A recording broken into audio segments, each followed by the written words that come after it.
Hello friends, I am Kapil Yadav. दोस्तों, CSJMU campus का BSc agriculture का 6 सेमेस्टर का सहपाठी हूँ आपका। दोस्तों, आज मैं आपके लिए लेकर आया हूँ जैम जेली मार्मालेड की स्पेशल क्लास। दोस्तों, हॉर्टिकल्चर का एक सब्जेक्ट था post harvest fruit and vegetable, post harvest and value addition fruit and vegetables.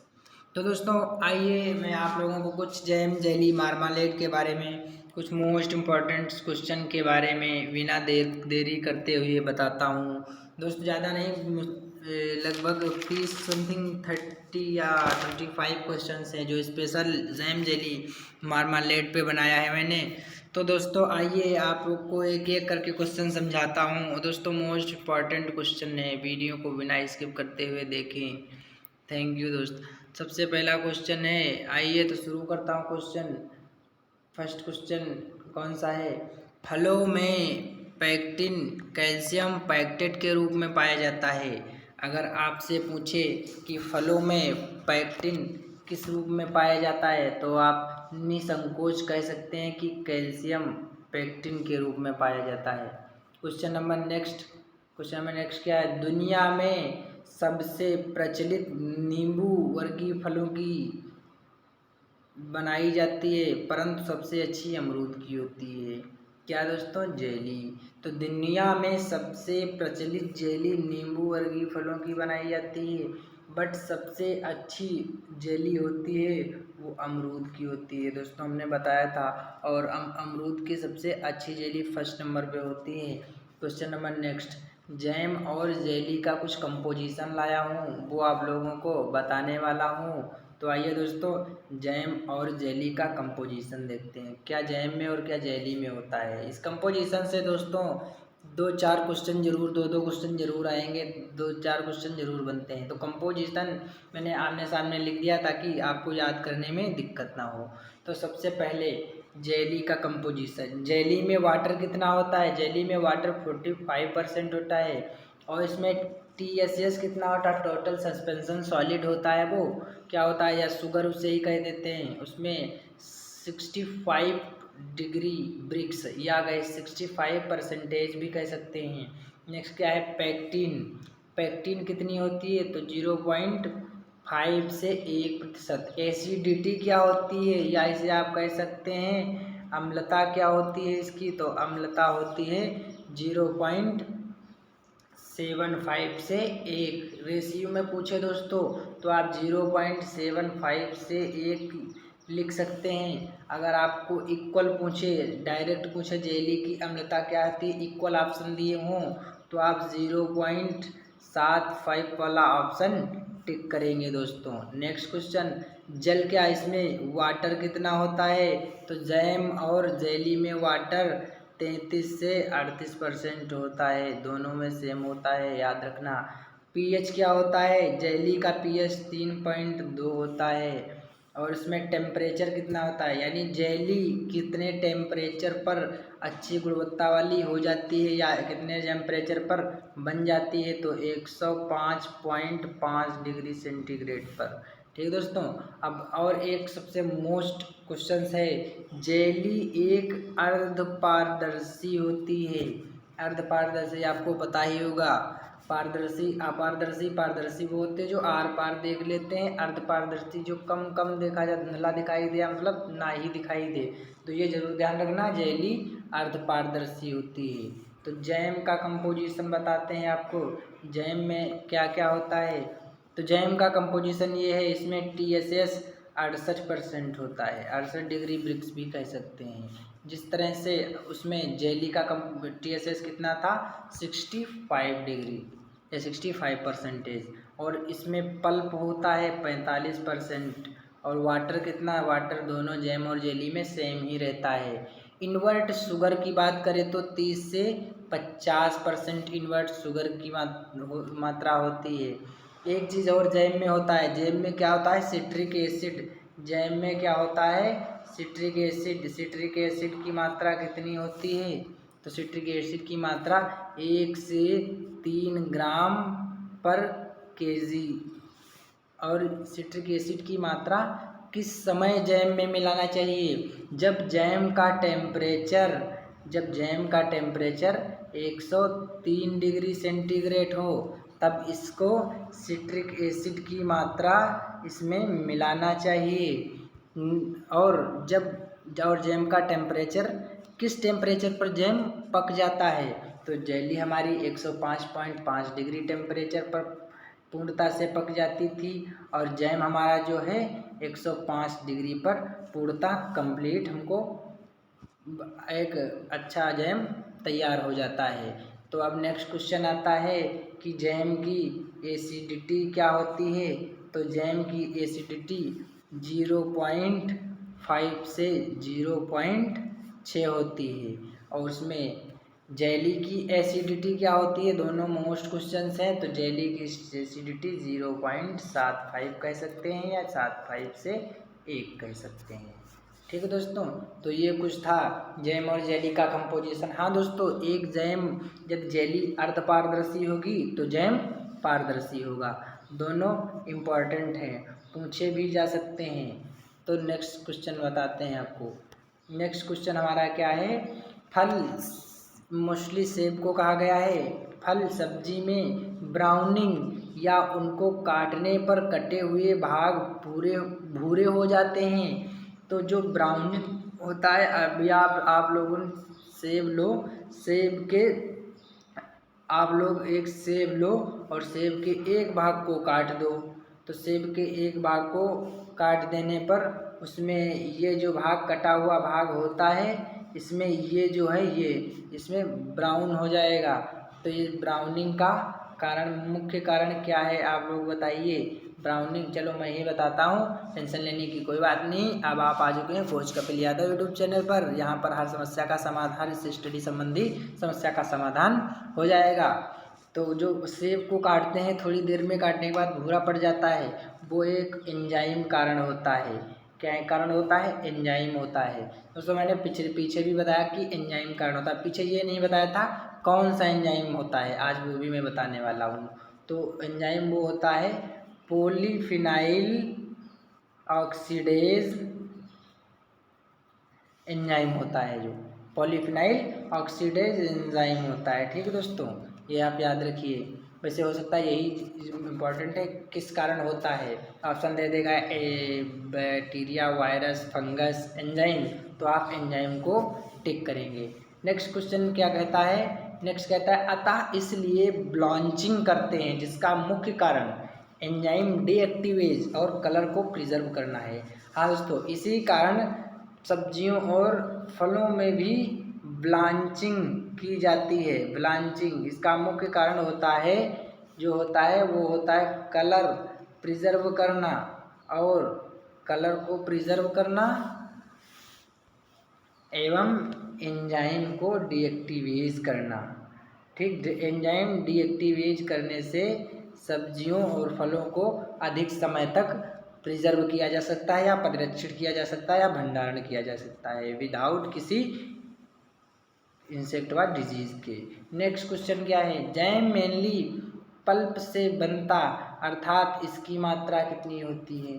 ऊपर ही दोस्तों मैंने क्वेश्चन में बताया था कि जैम में पल्प की मात्रा कितनी होती है। देखिए दोस्तों, कंपोजिशन से क्वेश्चन 2-4 जरूर बनेंगे। तो जैम में पल्प 45% होता है, याद रखिए, जिंदगी भर में ना भूलिए।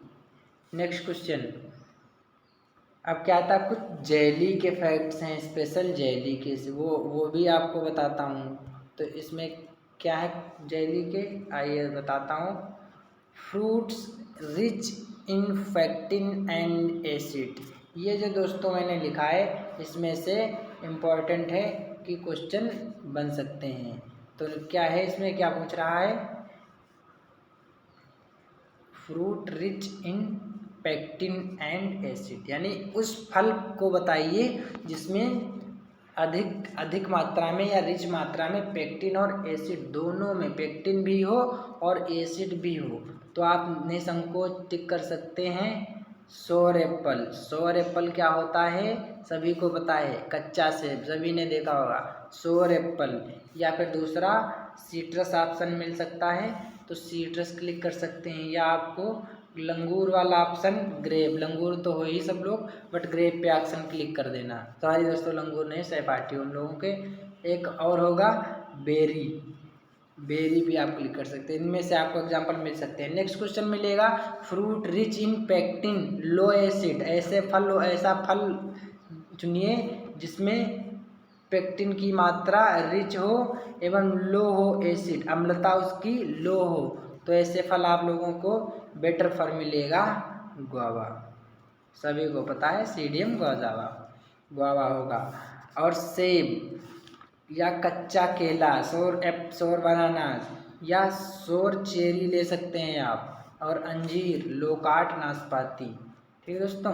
Next question fruit low in pectin and rich acid, जो कह रहा है कम मात्रा में पेक्टिन और अधिक मात्रा में एसिड हो, तो आप क्या करेंगे, एक तो स्वीट चेरी, ठीक है दोस्तों, स्वीट चेरी होगा, या फिर उसमें पाइनएप्पल दिया गया है।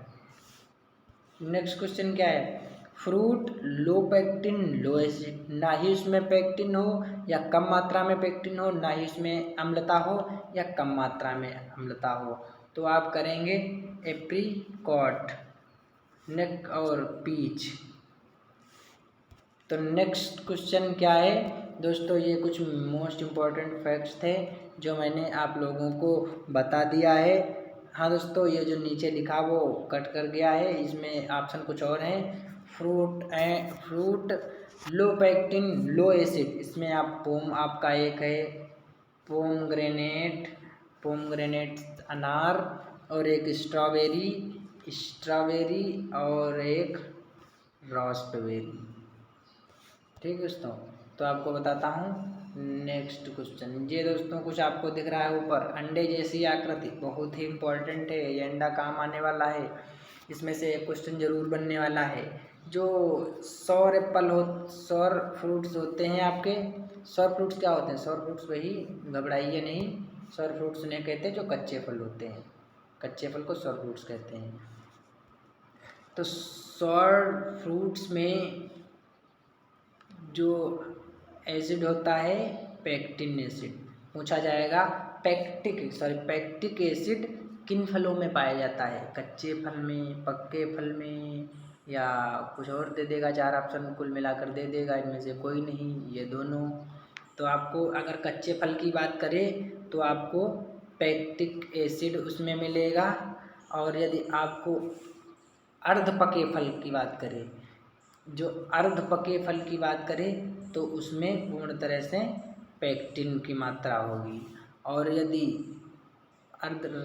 जो सेमी राइप फ्रूट्स होते हैं, अगर राइप फ्रूट्स की बात करें पूर्ण रूप से पके फल, उसमें क्या होगा, प्रोटोपेक्टिन। ठीक है दोस्तों, तो नेक्स्ट आपको बताते हैं। नेक्स्ट क्वेश्चन क्या है, एक अच्छे पेक्टिन टेस्ट की रीडिंग जेल मीटर में 1.25 होती है। आप लोगों को पता है जेल मीटर क्या होता है, जेल मीटर क्या होता है, मोस्ट इम्पॉर्टेंट क्वेश्चन है, जेल मीटर क्या है, चलो कोई बात नहीं, मैं बताता हूँ। जेल मीटर उसे कहते हैं जो पेक्टिन टेस्ट के लिए उपयोग में लाया जाता है। जेली में पेक्टिन टेस्ट, जैम जेली में पेक्टिन टेस्ट किससे करते हैं, जेल मीटर से। मोस्ट इम्पॉर्टेंट है, आप लोग लिख लीजिएगा। और पेक्टिन टेस्ट करने में कैसे जानते हैं कि जेली अच्छी है, जेली ठीक है, जब आप उसमें उसकी रीडिंग जो होगी, जेल मीटर की रीडिंग वो कितनी होगी, 1.25, तब हम जान जाएंगे कि पेक्टिन टेस्ट हमारा सही है, उसमें पेक्टिन सही है। Best jelly for acid is tartaric acid, best jelly for acid is tartaric acid. जो टाइट्रिक एसिड होता है वो जेली के लिए बेस्ट होता है। एक सिट्रिक एसिड भी होता है। सिट्रिक एसिड क्या होता है, आपको कंपोजिशन में बताया था, सिट्रिक एसिड जैम के लिए बेस्ट होता है। ठीक है, तो tartaric acid is the best acid of jelly. Next question क्या है, एक इंड पॉइंट या टेस्ट क्या है, सीड टेस्ट, ऐसे समझ नहीं पाओगे। तो सीड टेस्ट ये क्या है? जब जेली में एंडिंग पॉइंट, सबसे आखिरी टेस्ट या आखिरी एंड पॉइंट, जब जेली पूर्णतः तैयार हो जाती है तो सीड टेस्ट करते हैं। सीड टेस्ट कैसे करते हैं? बहुत बहुत आप लोग भी जानते हो सीड टेस्ट क्या होता है। कुछ नहीं है सीड टेस्ट में। सीड टेस्ट में ये होता है, किसी बर्तन में वाटर लेते हैं और जेली की थोड़ी मात्रा एक चम्मच से निकाल लेते हैं और बाल्टी या किसी लोटे या मग में पानी भरकर उस जो जेली होती है, पानी भरकर जेली की एक छोटा सा घेरे के रूप में चम्मच से इसमें गिराते हैं और जब जेली नीचे जाकर उस बिना टूटे हुए रूप में चिपक जाती है, बैठ जाती है, तो इस प्रकार उच्च गुणवत्ता वाली जेली या अच्छी जेली मान ली जाती है। तो ये सीड टेस्ट होता है। ये सीड रूप अपना सीट ले लेती है, अपना स्थान ले लेती है, बैठ जाती है इसी में।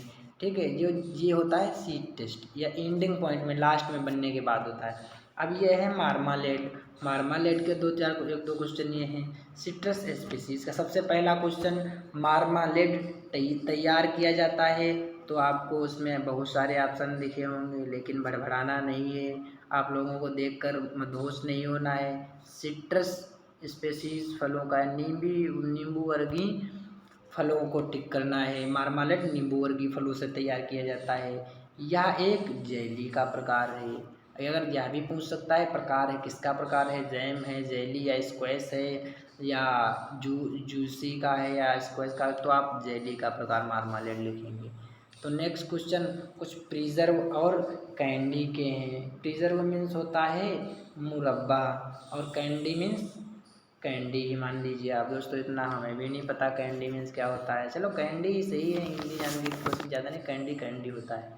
मुरब्बा, मुरब्बे में TSS टोटल सस्पेंशन सॉलिड होता है 70% या 70 डिग्री ब्रिक्स कह सकते हैं आप।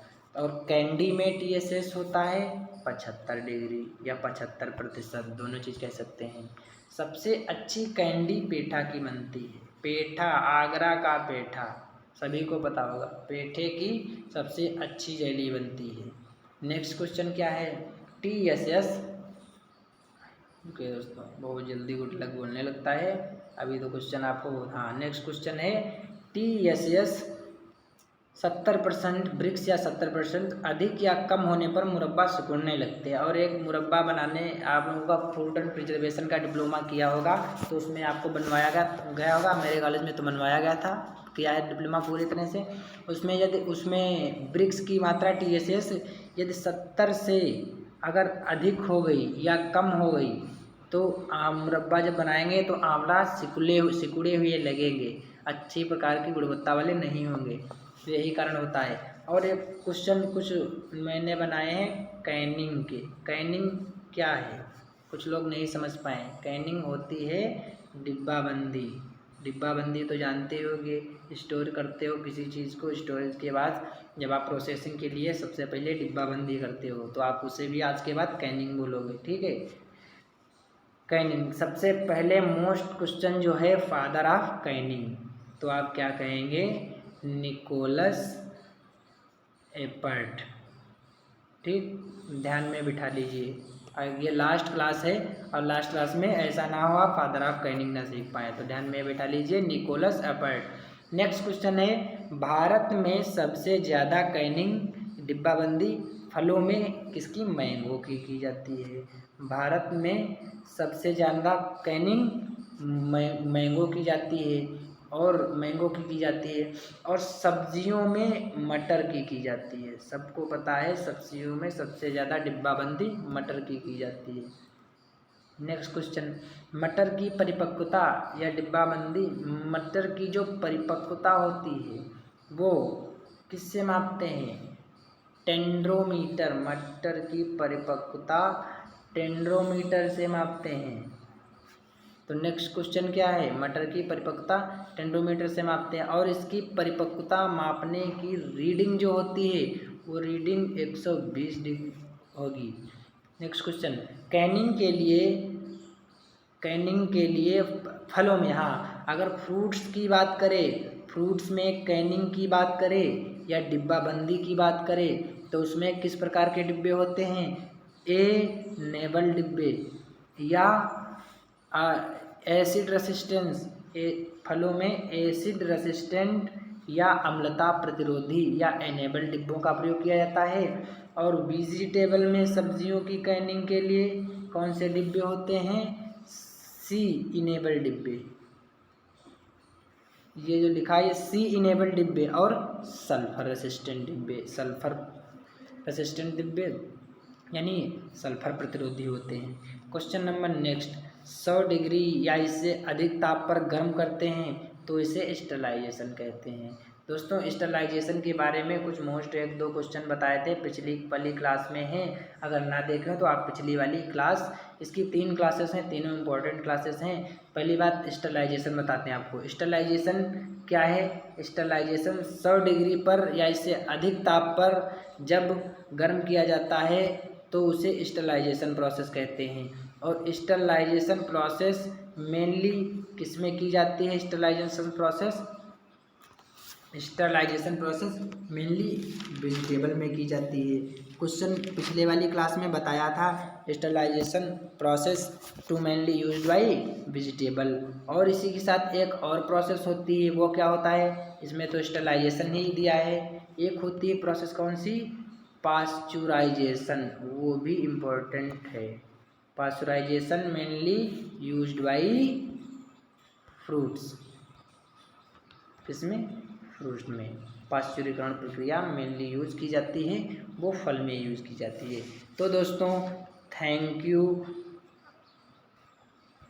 यू, बेस्ट ऑफ लक आपके एग्ज़ाम्स के लिए। दोस्तों ये हमारी तीसरी और लास्ट क्लास थी। मैंने तीनों क्लासें बहुत ही अच्छे क्वेश्चंस और अच्छे क्वेश्चन और अच्छे से अच्छे बुक से क्वेश्चन, स्टैंडर्ड बुक से दिया था। ठीक है दोस्तों, बेस्ट ऑफ लक। और दोस्तों अगर आपको कुछ ऐसा लगा हो, अच्छा लगा हो तो थैंक यू, हमारे चैनल को लाइक शेयर सब्सक्राइब और अन्य अपने फ्रेंड्स तक शेयर करिए ताकि वो भी क्लास का मज़ा ले पाएँ। दोस्तों आप लोगों को एक ख़ास बात मोस्ट बता दूँ बात, क्योंकि आप लोगों से नोटिस कर चुके होंगे कि क्वेश्चन से बहुत जो लोग बीएससी एग्रीकल्चर का नाम भी नहीं जानते वो लोग भी चैनल बनाना शुरू कर दिए हैं और उनको ये भी नहीं पता, सिलेबस का पता नहीं है, कहाँ से क्वेश्चन लेकर दे देते हैं। तो दोस्तों ऐसे नक्कालों से मिलते जुलते चैनलों से सावधान रहिए और आप सिलेबस के हिसाब से पढ़िए। पढ़ने से पहले सिलेबस रख दीजिए। मिलते जुलते चैनल से सावधान रहने वाली बात ये है, सिलेबस की बातें अडॉप्ट करिए, बाकी बातों को इग्नोर करिए। ठीक है दोस्तों, बेस्ट ऑफ लक। बाकी वैसे मैं तो सिलेबस से ही क्लास बनाता हूँ और अच्छी क्लास बनाता, अच्छे क्वेश्चंस देता हूँ। ठीक है दोस्तों, धन्यवाद, बेस्ट ऑफ लक। पढ़िए, पढ़ो चाहे कहीं से, फंसेगा सब यहीं से। Thank you.